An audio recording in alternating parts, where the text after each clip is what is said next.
Salut à toutes, salut à tous, bienvenue dans le deuxième épisode de la saison de Gravité Zéro, votre magazine qui vous fait prendre de la hauteur et une grande bouffée d'escalade. On va partir dans cette émission vers toutes vos rubriques préférées, l'actu du mois, le conseil du pro de notre ami guide Didier et puis un portrait à ne pas manquer, c'est celui de François Kaiser. C'est un grimpeur de bloc, un vrai talent, un chat sur le mur, il est multiple champion de France, il a même fait des podiums en Coupe du Monde. Allez, moi tout de suite je vous accueille ici à Toulouse pour vous faire découvrir la salle Altissimo. Elle est notamment dédiée au bloc. Il y a une énorme surface pour grimper en bloc. Venez voir, je vous retrouve à l'intérieur tout de suite.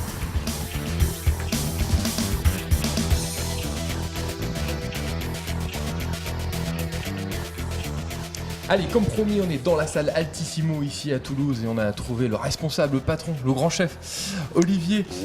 Écoute, bienvenue déjà Olivier dans Gravité Zéro. Merci de nous accueillir ici dans ta salle. J'aimerais qu'on revienne un peu sur l'historique des salles d'escalade. Finalement, c'est pas nouveau, ça fait un moment que ça existe et tu étais un des pionniers à créer des salles. Retrace-nous un petit peu l'histoire des salles. Alors la première salle Altissimo a vu le jour en 1995, donc ça fait, on est sur la 18e année maintenant. Ouais. C'était la seconde salle à cordes de France, donc ça s'est développé petit à petit, doucement. C'était pas facile l'activité au départ, puisqu'on s'adressait surtout à un public de grimpeurs, mais ça a vraiment évolué. La pratique s'est élargie, on a beaucoup plus de clients et toute organisation des salles d'escalade est faite pour satisfaire en fait ses clients venant de divers horizons. Alors justement, c'était quoi l'objectif au départ? C'était d'aller chercher les grimpeurs qui veulent grimper en falaise toute l'année, mais malheureusement la météo n'est pas toujours de la partie, et de les emmener en salle. Et dans un deuxième temps, finalement, c'était de capter peut-être un public sportif, voire moins sportif, et de les amener à l'escalade. Il y avait un petit peu ces deux objectifs. Il y avait ça. Moi j'étais grimpeur au départ, il n'y avait pas de... En fait, l'activité d'escalade en salle n'existait pas. Je l'avais rencontré en Belgique, je trouvais ça vraiment bien. Ouais. Et puis l'idée, c'était de rendre l'escalade accessible à tous. Donc c'était un petit peu simplifier, j'allais dire, l'escalade, la pratique de l'escalade en termes d'achat de matériel, etc.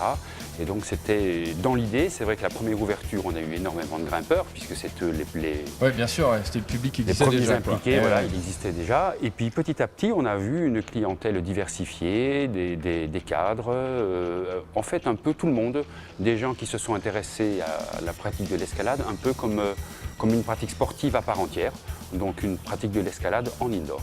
Voilà, par exemple, ici on est quand même une super grande ville, on est à Toulouse, je crois que vous êtes ouvert jusqu'à 23h le soir. 23h, donc ça veut dire que la personne lambda qui travaille en journée, elle peut venir grimper le soir. Tout à fait. Ouais. C'est convivial, il y a de la musique et du coup vous touchez vraiment un public hyper large et peut-être pas justement qui serait allé grimper en falaise spontanément. Quoi. Voilà, on est ouvert 7 jours sur 7, donc quand même, voilà, on est ouvert tout le temps.